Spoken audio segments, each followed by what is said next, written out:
Pacífico mula sa Ifugao.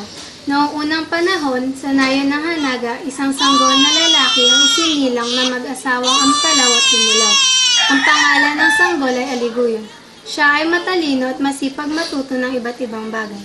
Natuto siya makipaglaban ng mahusay at kung paano umawit ng mga mahihiwagang gayuma. Kaya noong dapat tinitingala na siya bilang pinuno at hanga ang mga tao sa kanya. Nang nagbinata, ipinasya niya sa gupain si Pangaiwa ng kaaway ng kanyang ama sa nayon ng daligdigan. Ngunit bago sumalakay ay minabuti niya munang maghanda. Sang umaga, tinawag na Aliguyo ng kanyang mga kasama. Mga kasama, gawin ang kailangang gawin. Dadasalin natin ang dasal ng tandang dahil pupunta tayo sa isang digmaan. Maingay na nagtipon-tipon sila sa ilalim ng bahay. Taimtim na nagdasal si Aliguyon sa ilalim ng bahay. Bigyan kami ng palatandaan, o tandang, bigyan kami ng palatandaan. Sinasama kita sa aking dasal, na hindi mo makita ang pagkatalo ni Aliguyon sa digmaan. Sagutin ang dasal namin ng isang palatandaan, o tandang. Dumating si Dumulaw at sinabing, Itigil mo iyan, mahal kong anak, kanino mo natutong magdasal ng tanda ng Hanaga? Humayo si Dumulaw at sinipa ang mangkok na may lamang alak. Humalingaw ang pagkabasag nito, ngunit hindi natakot si Aliguyon.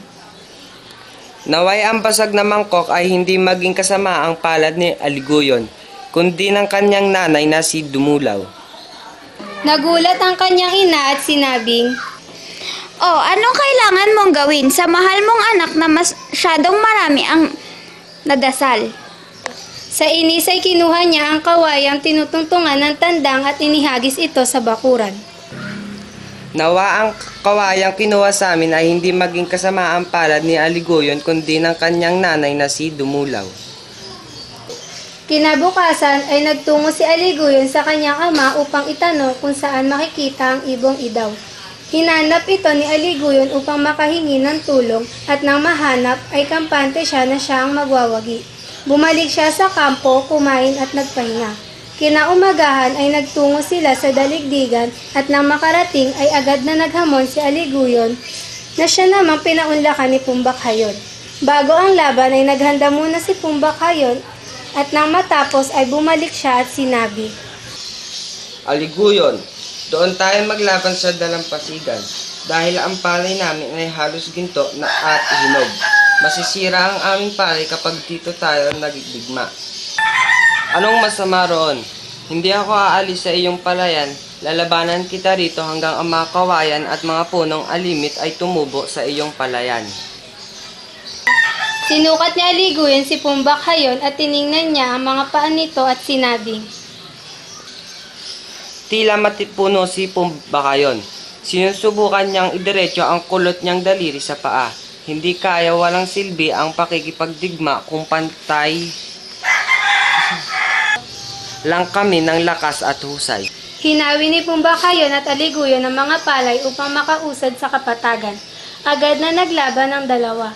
Naghagisan sila ng sibat at kapwa sa salo pareho ang sibat na siya namang kinainisan nila pareho. 3 taon silang naglaban at kahit isa sa kanila ayaw sumuko. Nang marinig ni Dangunay at Pangaiwa ng tungkol sa kanilang anak, umalis ang ina puno ng kaba kasama ang sanggol na si Bugan. Lumakad siya hanggang marating ang pader ng bayan. Natanaw niya ang dalawa sa palayan at pinaghambing ang mga ito. Walang mas mahusay. Pantay sila sa lahat ng bagay. Itinaas ni Dangunay ang isang bolo at napansin ito ng dalawa. Kayong dalawa, ano ang nakukuha ninyo sa paglalaban sa palayan? Palayan, pantay lang ang inyong lakas. Ano pa ang silbi ng pakikipagdigma? Biglang natigil ang dalawa. Nag-usap at nagkasundo sa wakas ang dalawang nayon. Pinili ni Aliguyo na mapangasawa si Bugan. Hinalagaan niya ito hanggang lumaking isang magandang dalaga. Si Pumbakhayon naman ay napili ang kapatid ni Aliguyo na si Aginaya.